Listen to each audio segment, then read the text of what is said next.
News 5. Ito ang Frontline Pilipinas. Mister na nabistong ng babae, siya pang nagalit ng hiwalayan ng legal wife. Ikinalat pa ang sex video nila. Lalaking naghahalusinig umano dahil lulong sa droga, ginilitan ng kanyang kinakasama sa Cebu City. Ginto ang pamasahe. Halos 40,000 pesos na one-way ticket sa eroplano mula Tacloban papuntang Maynila, inirereklamo. Bagong PNP Chief Nicolas Torre III, tinawanan lang ni Vice President Sara Duterte. I'm sorry, that's my reaction, sir.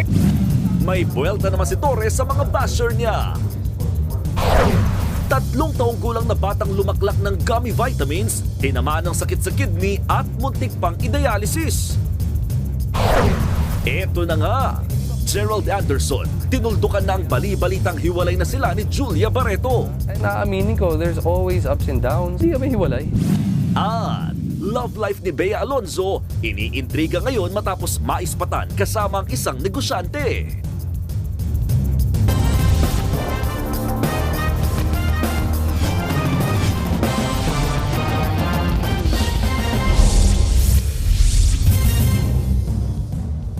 Nabisto ang pambababae ng isang mister sa Cabanatuan, Nueva Ecija. Ang matindi, siya na nga itong nangaliwa, siniraan pa ang kanyang misis. Pinalabas pa ng suspect ng asawa niya ang siyang nagloko at pinagkalat pa ang masela nilang video. Nasa frontline na balitang yan si Gary De Leon. Dahan-dahan at maingat na binuksan ng mga otoridad ang pintuan ng kwarto na yan sa isang hotel. Nang hindi umubra, sinubukan nilang mag-doorbell ng ilang beses. At nang may magbukas, napaiyak na lang ang babaeng nagbukas ng pinto. Agad pinusasan ng mga otoridad ang lalaki. Inaarest ko kita sa salang RA 9995, RA 9262. Ang babae palang nagbukas ng pinto ay mismong misis ng suspect. Ikinasa ang entrapment operation matapos magreklamo ni Rose sa Nueva Ecija Provincial Cyber Response Team. Ayon sa kanya, nadiskubre niya na may kabit ang kanyang mister. Sa inis ng biktima, isinikreto niya sa kanyang asawa ang kanyang social media passwords. Pero ang suspect, nainis din at ginawa ng kwento si Rose. Kaya raw naglilihim ang misis dahil may relasyon umano ito sa kanyang boss sa trabaho. Dito na nagbanta ang suspect na ipakakalat ang kanilang sex videos kung hindi ibibigay sa kanya ni Rose ang mga passwords sa social media nito. Sa takot ni Rose, sinunod niya ang mister bagamat iniiwasan niya ito. Pero ang suspect, sinedsa ang trabaho ni Rose ang screenshot na masela nilang video. Pagbabanta pa nito, hindi siya titigil na ikalat ang video hanggat hindi nakikipagkita sa kanya ang misis. Dito na nga ikinasa ang entrapment operation na ikinaaresto ng suspect. Nakakulong na siya at mahaharap sa patong-patong na reklamo. Nagbabalita mula sa frontline, Gary De Leon, News 5. Huwag pong maniwala sa mga nagkakalat ng fake news na magla-lockdown daw dahil sa monkeypox o mpox. Meron ding paglilinaw ang Health Department tungkol sa pagsusuot ng face mask. Nasa frontline ng balitang yan, si JC Cosico.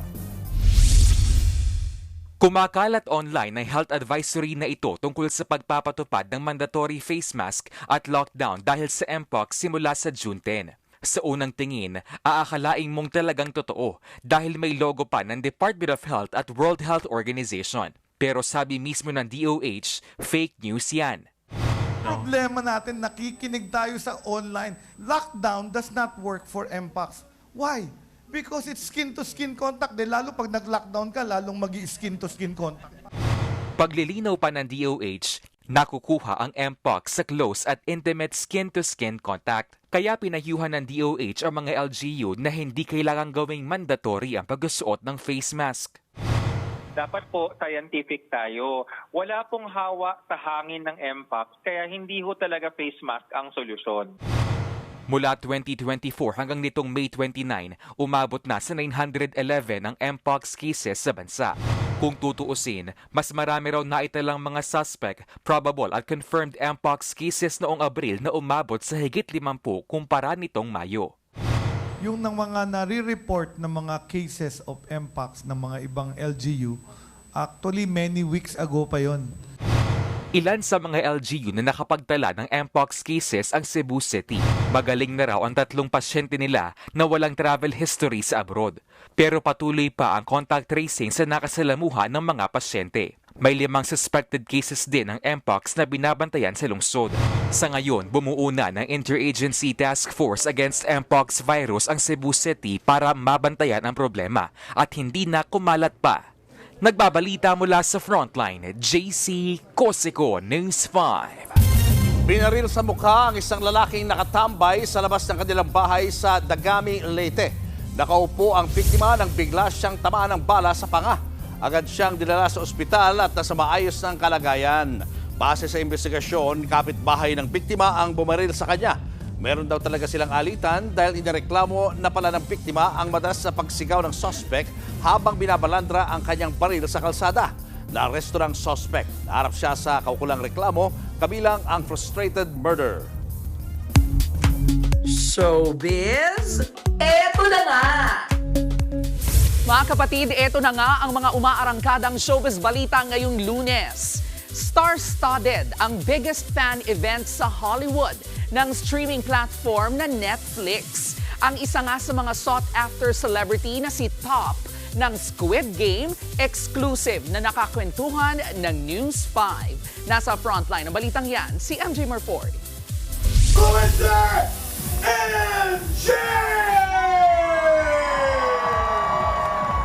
Hype entrance ba kamo? Kumabog dyan ang News 5. May mga bantay pang pink guards at fan experience zones like no other.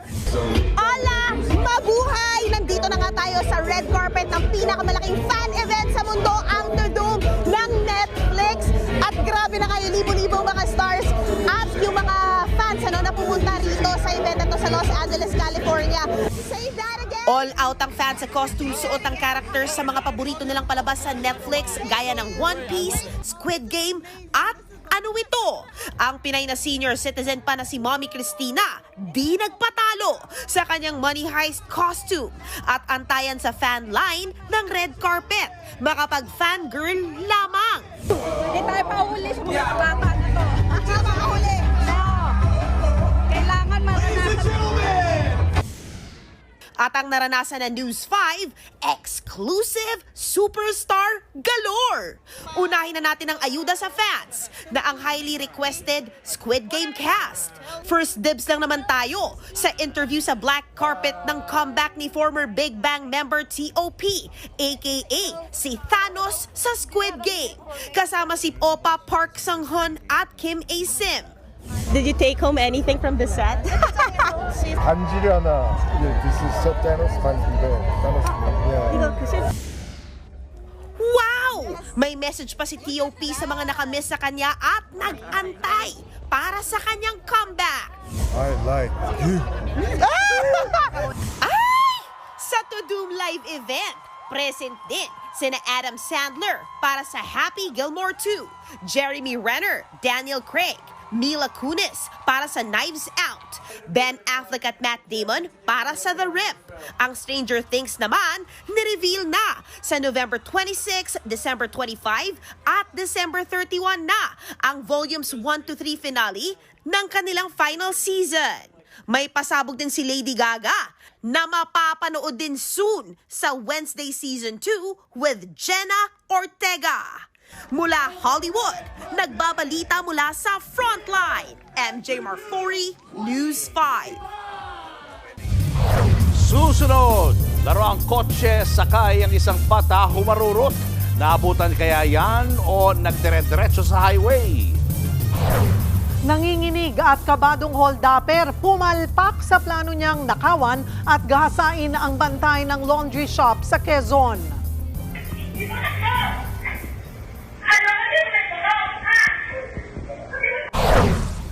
At lalaking lulong daw sa droga, ginilitan ang kanyang kinakasama.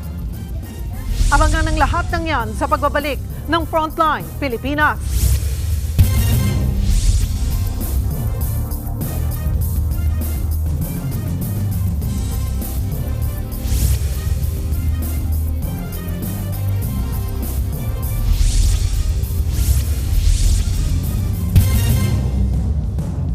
Mga kapatid, Julius Babaw po, nasa Middle East o saan mang dako ka ng mundo, manatiling may alam at may pakialam sa mga mainit na balita dito sa ating bansa. Simulan po natin ang bawat araw sa tuloy-tuloy na balitaan sa Frontline. Mag-follow at mag-subscribe sa social media pages ng News 5.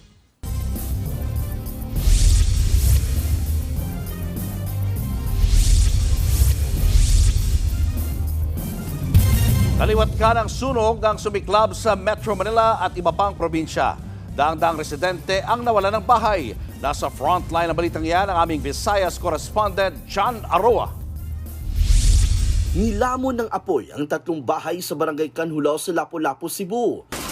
Tumagal ng mahigit 1 oras bago ito naapula. 150 residente ang nawala ng bahay, pati ang 1 pusa, sugatan. Iniimbestigahan ng report na 1 persons with disability raw ang naglaro ng apoy. Sa Cebu City, 30 bahay rin ang natupok sa barangay Kinasangan. 2 ang sugatan. Halos 1 milyong piso ang halaga ng pinsala. Jumper ng kuryente ang hinihinalang sanhi ng apoy. Pansamantalang nasa evacuation center ang 40 pamilyang nasunugan. Sunog din ang gumising sa mga residenteng nakatira sa condominium building sa barangay Ugong sa Pasig. Agad lumikas sa mga residente. Sa lakas ng apoy, halos 3 oras ito bago naapula. Ayon sa mga otoridad, nag-umpisa ang sunog sa basement kung saan 4 na sasakyan ang natupok. Inaalam pa ang sanhi ng apoy pero hinala ng ilan. Circuit talaga. Malapit sa maintenance yung mga sasakyan siguro and then nasunog. 11 commercial establishment naman ang natupok sa Ormoc City, Leyte. Kabilang sa mga nasunog ang 1 kainan, pharmacy, hardware, salon at tindahan ng mga manok. Halos 4 na oras tumagal ang sunog. 2 ang sugatan, kabilang ang 1 bumbero. Aabot sa 8.4 million pesos ang halaga ng pinsala ng sunog na inaalam pa kung anong sanhi. Nagbabalita mula sa Frontline, John Aroa, News 5, Visayas. 4 ang patay kabilang ang 1 taong gulang na bata sa karambola sa Ormoc City, Leyte nitong linggo. Base sa investigasyon, mabilis ang takbo ng truck kaya nabangga nito ang nakasalubong na motorsiklo at multicab. Patay sa disgrasya ang driver ng motor at 1 taong gulang niyang anak, pati ang mag-asawang sakay ng multicab. Sugatan naman ang asawa ng rider at ang 3 anak ng nasawing mag-asawa. Nakakulong na ang truck driver. Mahaharap siya sa reklamong reckless imprudence resulting to multiple homicide and multiple physical injuries. Susunod, laro ang kotse sakay ang isang bata humarurot ng dire-diretso kaya siya sa highway.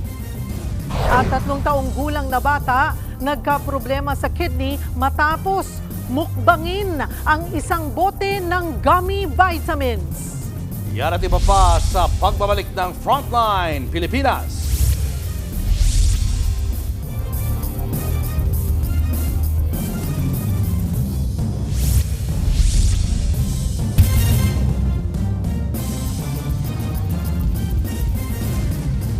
Mga kapatid, Julius Babaw po. Nasa Middle East o sa amang dako ka ng mundo, manatiling may alam at may pakialam sa mga mainit na balita dito sa ating bansa. Simulan po natin ang bawat araw sa tuloy-tuloy na balitaan sa Frontline. Mag-follow at mag-subscribe sa social media pages ng News 5.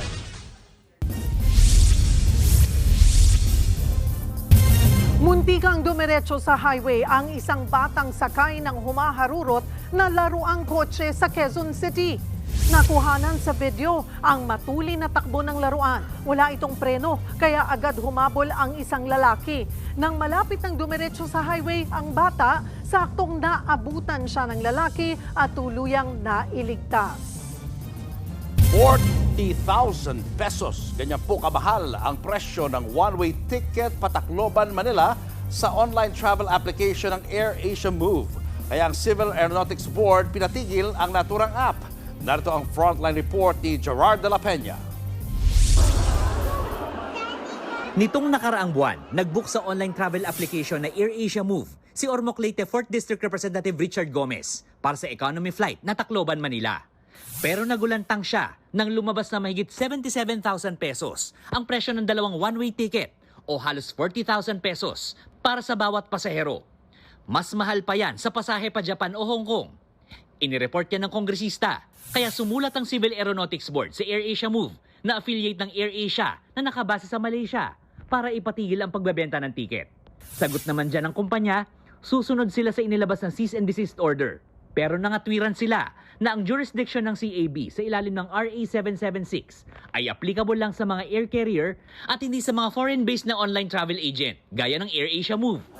Dito na umaksyon ng Department of Transportation na magsampa ng kasong economic sabotage laban sa AirAsia Move. Maituturing daw itong pananamantala habang may krisis pantransportasyon sa Leyte dahil sa nasirang San Juanico Bridge. This is really a criminal act. So this is 1/3 of that price. Okay? Times 3 po ang charge ni AirAsia Move, no, for that ticket. One way. Sa inilabas namang pahayag ng AirAsia Move, iginiit nila na nanggagaling ang mga presyo sa kanilang mga supplier. Ang pagkakaiba raw sa presyohan sa partikular na ruta ay bunsod ng technical issues mula sa kanilang third-party provider. Hindi rin daw ito isolated case dahil apektado rin daw ang ibang travel platforms. Ginagawa na raw nila ito ng paraan. Utos naman ng DOTR, maglabas ng mga karampatang airfare rates para magabayan ng publiko kung overpriced ang binili nilang airline tickets. Sinisilip na rin ng mga otoridad ng ibang online travel booking platforms para malaman kung mayroong mga kaparehong insidente. Nagbabalita mula sa Frontline, Gerard de la Peña, News 5. Susunod, lalaking naghahalusinate umano na sa lulong sa droga, ginilitan ang kanyang kinakasama. 3 taong gulang na bata nagkakomplikasyon sa bato at muntik pang i-dialysis matapos lumantak ng gummy vitamins. At eto na nga ang diretsahang sagot ni Gerald Anderson sa manahiwalayan nila ni Julia Barreto. Dalawa lang yun sa showbiz. It's either kasal na kayo or hiwalay na kayo. Tutok lang mga kapatid, magbabalik pa ang Frontline Pilipinas.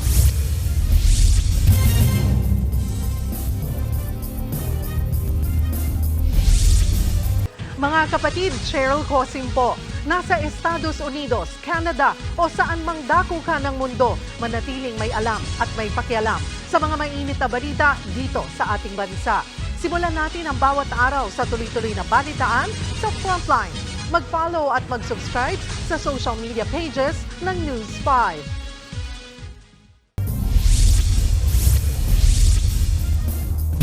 Naghahalusinate daw ang isang lalaking lulong umano sa droga sa Cebu City. Ang matindi pa, ginilitan niya ang kanyang kinakasama.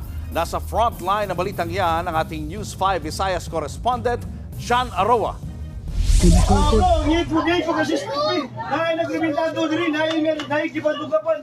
Hindi na pinakawalan ng barangay Tanod ang lalaking ito na hinuli matapos gilitan ang kanyang live-in partner sa Cebu City. Duguan ang biktima nang dumungo sa bintana ng kanilang bahay. Maya-maya pa, bumaba na ang duguang live-in partner ng suspect. Hinang-hina ang babae kaya inalalayan siya ng kanyang mga kapitbahay papuntang ospital. Merong laslas dito sa liig. Kasi inano daw niya, bigla daw siyang inakbayan ng partner niya at sabay gilit sa liig. Ayon sa mga otoridad, naghahalusinate ang suspect dahil sa sobrang pagkalulong sa droga. Parang mayroong nervous breakdown yun. So sabi niya, parang mayroong pumatay sa kanya, gano'n, mag-drugs ka. Palaging sabihin na mayroong pumatay sa akin. Hindi raw ito ang unang beses sa sumaklolo ang barangay Tanod sa mag-live-in partner. Yung una, nakatip yun na tumalon sa bintana, bit-bit yung anak niya. Oo. Ako din yung nag-rescue ng bata. Nasabat ng mga pulis ang patalim sa krimen. Nakakulong na ang suspect. Mahaharap siya sa reklamong frustrated murder. Ligtas naman ang kalagayan ng kinakasama niya. Nagbabalita mula sa Frontline, John Aroa, News 5 Visayas. Nanginginig at kabado ang isang holdupper na nagtangkang magnakaw sa isang laundry shop sa Quezon. Pati ang babaeng bantay, muntikan pa niyang gahasain pero pumalag. Nasa frontline ng balitang yan, Simon Gualvez, exclusive. Kabubukas pa lang ng laundry shop na ito sa Sariaya sa Quezon nang pumasok ang lalaking yan. Nagtanong umano ito kung magkano magpalaba, sabay nakiusap kung pwede makicharge ng cellphone. Pinayagan naman ng bantay ng shop ang lalaki. Habang abala sa pagsiselfone ng babaeng bantay, mapansing may binunot sa bulsa ang lalaki. Baril na pala ito. Nagdeklara siya ng hold up. Kinuha ng lalaki ang bag ng biktima. Pinapasok niya rin ang biktima sa CR at tinangkang gahasain. Pero nang mapansin ng biktima na nanginginig ang sospek at tila kabado, pumalag na siya. Nagpambuno ang dalawa sa banyo. Nang marinig naman ng sospek ang pagdating ng ina ng biktima, tarantang tumakbo palabas ang sospek. Ipotok mo! Ano ba di mo na ipotok, ha? Naiwan niya pa ang cellphone na naka-charge. Nagtamo ang biktima ng ilang kalmot at pasa. Naipablatter na ang nangyari. Tinutugis na rin ng mga otoridad ang hold-upper. Nagbabalita mula sa frontline. Mon Gualvez, News 5. Napuruhan ang kidney ng 3 taong gulang na bata matapos pumapak ng gummy vitamins na napagkamalan niyang candy. Nasa frontline ng balitang yan si Mobile Journal Yeda Pascual. Sa mga nagtitik ng gummy vitamins dyan, paalala po na magdoble ingat kung may kasamang bata sa bahay. Isang paslit kasi sa Pasay ang nagkaproblema sa bato matapos itong kainin dahil napagkamalan daw na candy.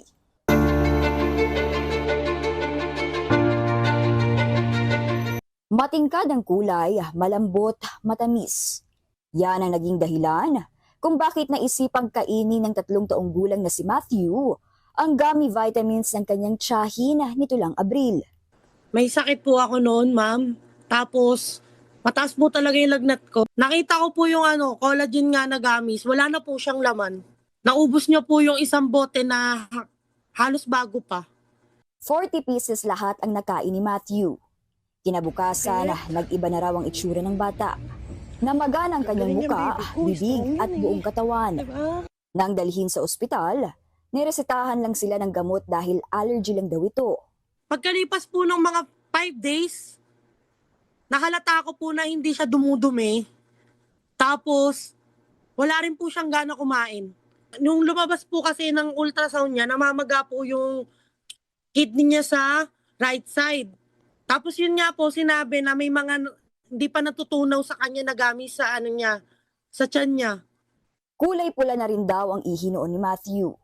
Matapos ang ilang test, nakita na mayroon itong nephrotic syndrome.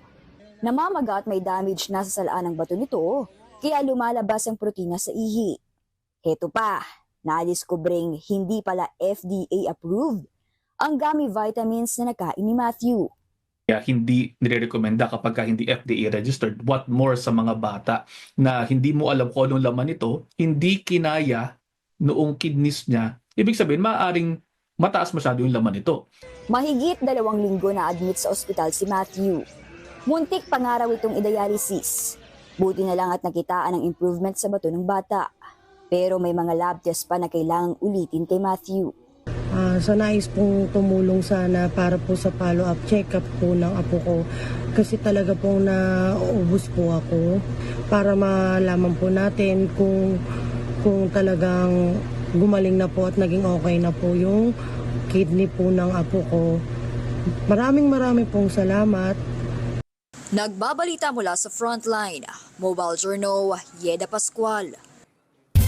Sa ibang balita, tinawanan lang ni Vice President Sara Duterte ang pagtalaga kay bagong PNP Chief Nicolas Torre III. May buwelta naman si Torre sa mga basher. Nasa frontline ng balitang yan, si Brian Castillo. Formal nang itinaga ni Pangulong Bongbong Marcos si PNP Chief Nicolas Torre III, kabilang sa first marching order sa kanya ng Pangulo. Ipagpatuloy ang magagandang reforma at itaas pa ang pamantayan sa mga pulis. Bilisan ang investigasyon sa mga kaso laban sa mga pulis na lumabag sa batas upang maibigay natin ng hustisya sa lalong madaling panahon. Dapat daw maramdaman ng publiko ang mga pulis. Kapag kailangan ng taong bayan, dapat may pulis na agad nagre-responde. Hindi dapat natatakot ang estudyante o mga manggagawa, motorista, magulang na maglalakad sa kalsada umaga man o gabi. Dahil dyan, direktiba ni Torre ang 3-minute response time sa kanilang hanay. Huwag niyo na kaming hanapin sa mga presinto sapagkat kami ay nasa inyo ng mga telepono. Dial 911, darating kami sa loob ng 3 minuto. Yan ang gagawin natin. Magiging batayan din daw sa performance ng mga pulis ang dami ng nahuhuling kriminal. Paramihan. Sige. Paramihan.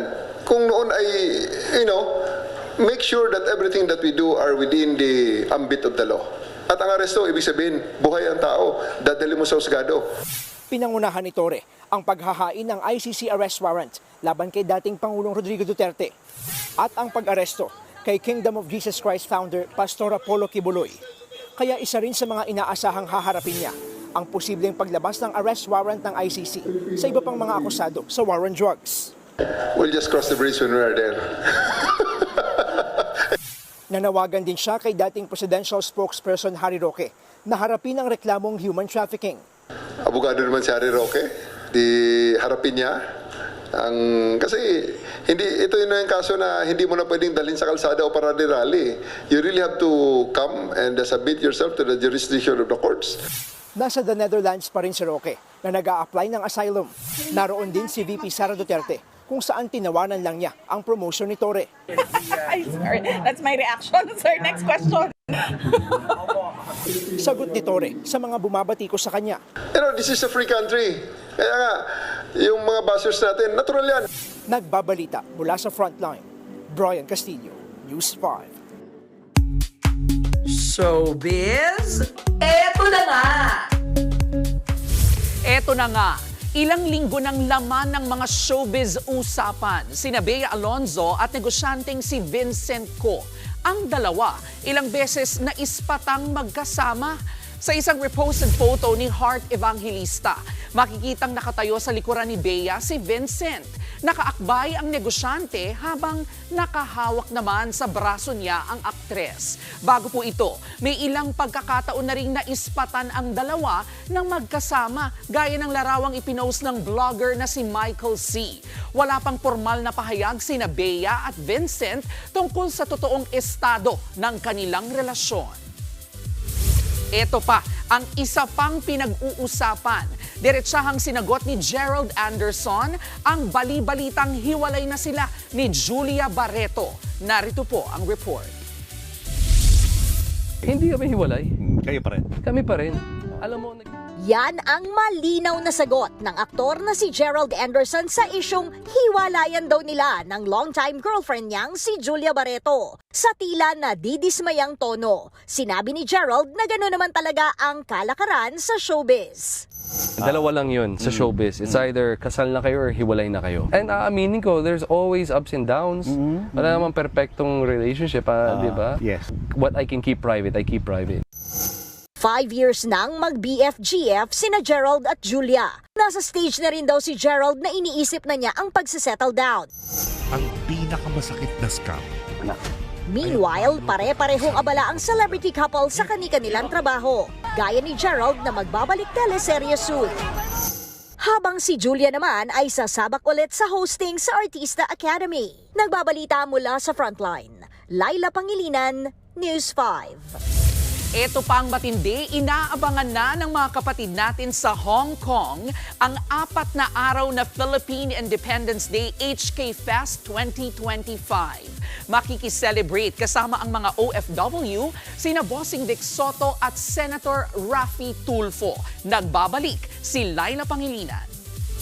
Para sa mga Pinoy sa Hong Kong, handa na ba kayong magsaya sa Araw ng Kalayaan? Ikakasa ng PLDT Global, MQuest Ventures at Philippine Airlines ang Independence Day Hong Kong Fest 2025. Layo nitong maghatid ng saya at serbisyo sa mga OFW sa Hong Kong. Mas level up ang celebration this year dahil 4 days ang pagdiriwang.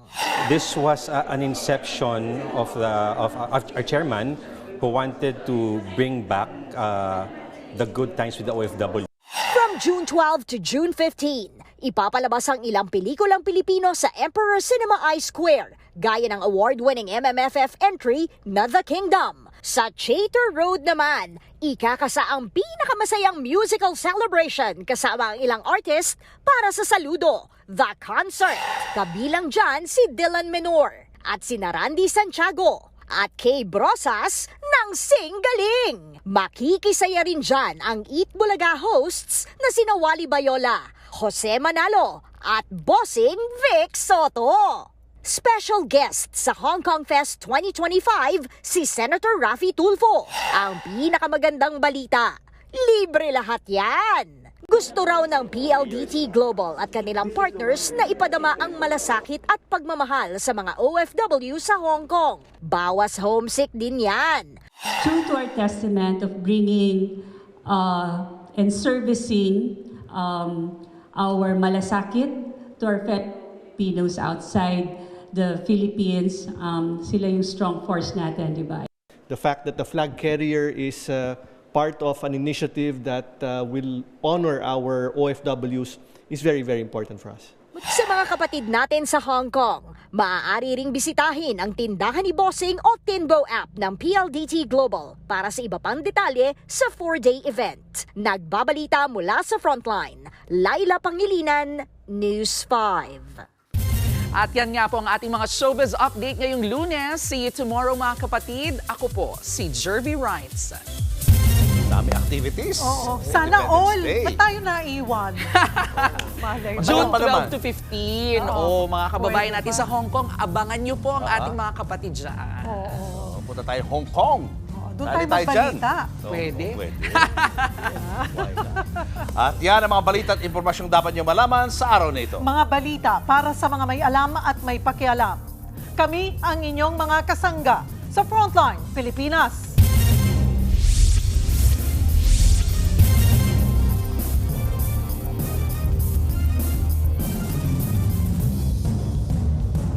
Mga kapatid, Cheryl Cosing po.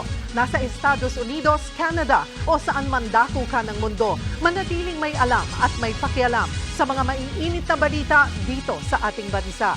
Simulan natin ang bawat araw sa tuloy-tuloy na balitaan sa Frontline. Mag-follow at mag-subscribe sa social media pages ng News 5.